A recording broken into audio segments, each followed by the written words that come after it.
Hi అండి, welcome to RR foods. ఈరోజు ఆయుర్వేద రెసిపీలో మరొక రెసిపీ అయినటువంటి రసాలాను తయారు చేసుకోబోతున్నాం. అది సాంస్క్రిట్ వర్డ్, మరి ఇంగ్లీష్లో మనం దీన్ని మెడికేటెడ్ కర్డ్ అని అంటాం.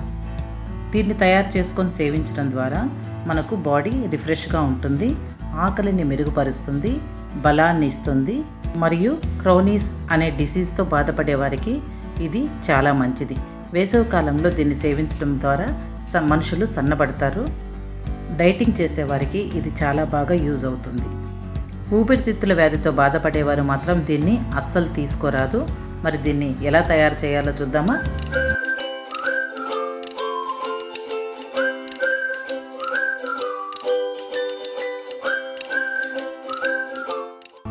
దానికి కావాల్సిన పదార్థాలు చూద్దాం.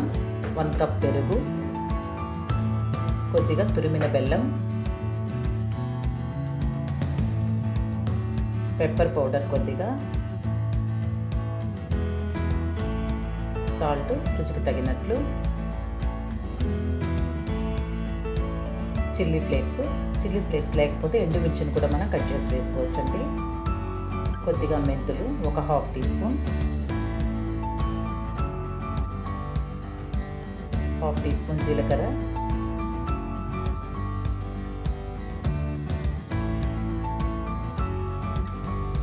కొద్దిగా ఆవాలు, కొద్దిగా 1/2 టీ స్పూన్, కరివేపాకు కొద్దిగా.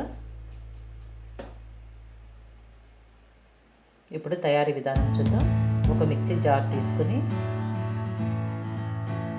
ముందుగా 1 కప్ పెరుగును అందులో వేసుకోవాలి. అందులోని తురిమి ఉంచుకున్న బెల్లం కూడా వేసుకోవాలండి. బెల్లం మీ టేస్ట్ని పట్టించి ఎక్కువ తక్కువ చేసుకోవచ్చు. అందులోని కొద్దిగా పెప్పర్ పౌడర్ కూడా యాడ్ చేసుకుందాం. ఈ మూడింటిని కలిపి బాగా మిక్సీ పట్టుకోవాలండి. అందులోనే రుచికి తగినట్లు కొద్దిగా సాల్ట్ కూడా వేసుకోవాలి. ఈ విధంగా ఇప్పుడు మిక్సీ పట్టుకున్న ఈ మజ్జిగను వేరొక బౌల్లో ట్రాన్స్ఫర్ చేసుకొని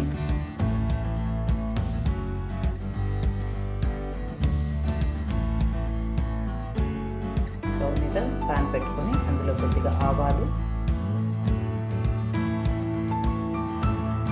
కొద్దిగా మెంతులు, కొద్దిగా జీలకర్ర, చిల్లీ ఫ్లేక్స్, కరివేపాకు అన్నీ వేసుకున్న తర్వాత ఈ పోపును మనం ముందుగా మిక్స్ చేసుకున్న ఈ పెరుగులో యాడ్ చేసుకోవాలండి.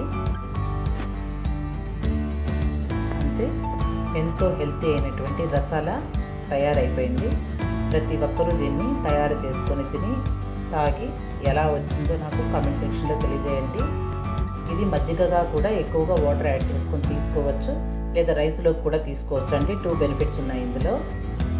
ఏ విధంగా అయినా మనకిష్టం వచ్చినట్టు దీన్ని తీసుకోవచ్చు. Thank you for watching. If you like this video, please do like, share and subscribe to our channel Rani's Healthy Foods. See you in the next video. Until then, eat healthy, live long.